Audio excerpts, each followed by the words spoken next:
அரசியல் வட்டார நேயர்கள் அனைவருக்கும் இனிய வணக்கம். இன்றைக்கி நாம் இந்த வீடியோவில் எதை பற்றி பார்க்க போகிறோம் அப்படின்னு பார்த்தீங்கன்னா, சற்று முன் கிடைத்த முக்கிய தகவல்கள்.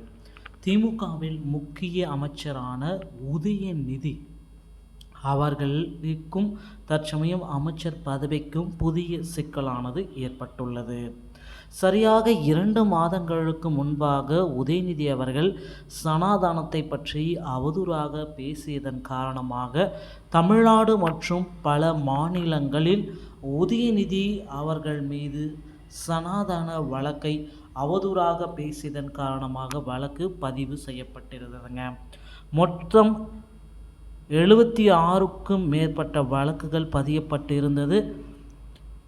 இந்த வழக்குகள் சனாதன வழக்கானது பீகார் சிறப்பு நீதிமன்றத்தில் நேரில் ஆஜராக சம்மன் அனுப்பப்பட்டிருந்ததுங்க. மேலும் பாட்னா நீதிமன்றம், பெங்களூருவில் உள்ள நீதிமன்றம் என உதயநிதி அவர்கள் மீது சனாதனத்தை பற்றி அவதூறாக பேசியதன் காரணமாக வழக்குகள் செய்யப்பட்டிருந்ததுங்க. இந்த வழக்கிற்கு பாட்னா நீதிமன்றத்தில் உதயநிதி அவர்கள் பிப்ரவரி 13ஆம் தேதியே ஆஜராகணும் அப்படின்ட்டு சொன்னாங்க.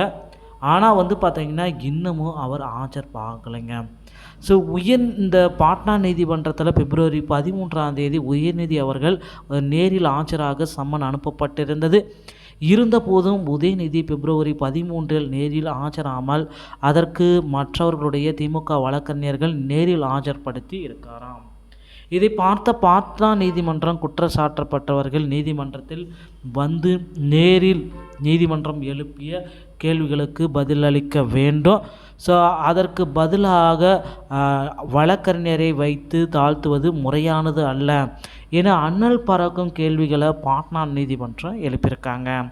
நீதிமன்றத்தில் உதயநிதி அவர்களுக்கு எதிரான உத்தரவுகளும் பிறப்பிக்கப்பட்டு அதை பற்றி ஒரு முழுமையான காணொலியை தான் இந்த வீடியோவில் நாம் விளக்கமாக பார்க்க போகிறோம்.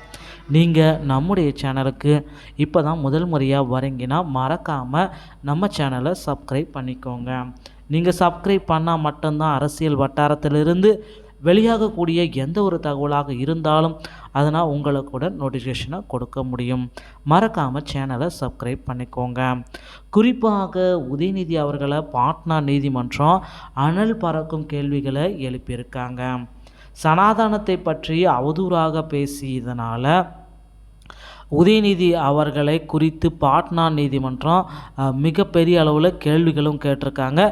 இதில் பேசியதற்கு ஆவணங்களோடு தான் பேசியிருக்கிறாரா, எதன் அடிப்படையில் உதயநிதி அவர்கள் சனாதனத்தை பற்றி பேசியிருக்கிறார், அவர் மீது வழக்கு பதிவு செய்யப்பட்ட போதும் ஏன் நேரில் ஆஜராகி கேள்விகளை எழுப்பப்பட்டு இருக்கிறார் என பாட்னா நீதிமன்ற நீதிபதி கேள்வி மேலே கேள்வி அடுக்கி கொண்டே இருக்காங்க.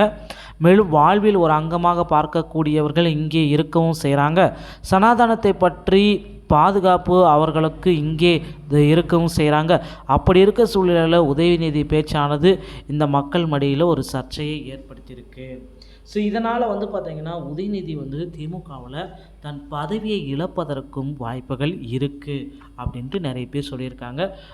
உதயநிதி பதவியை இழந்துட்டு புதிய பதவி விளையாட்டுத்துறை அமைச்சர் பதவியை வேறு யாருக்குன்னா கொடுக்கறதுக்கும் வாய்ப்புகள் இருக்குங்க. அடுத்தடுத்து சனாதன வழக்கில் திடீர் திருப்பங்களை எதிர்பார்க்கலாம். நம்ம சேனலை முதல் முறையாக பார்த்தீங்கன்னா சப்ஸ்கிரைப் பண்ண பெல்லை கிளிக் பண்ணி வச்சுக்கோங்க. அடுத்த வீடியோவில் சந்திக்கிறேன்.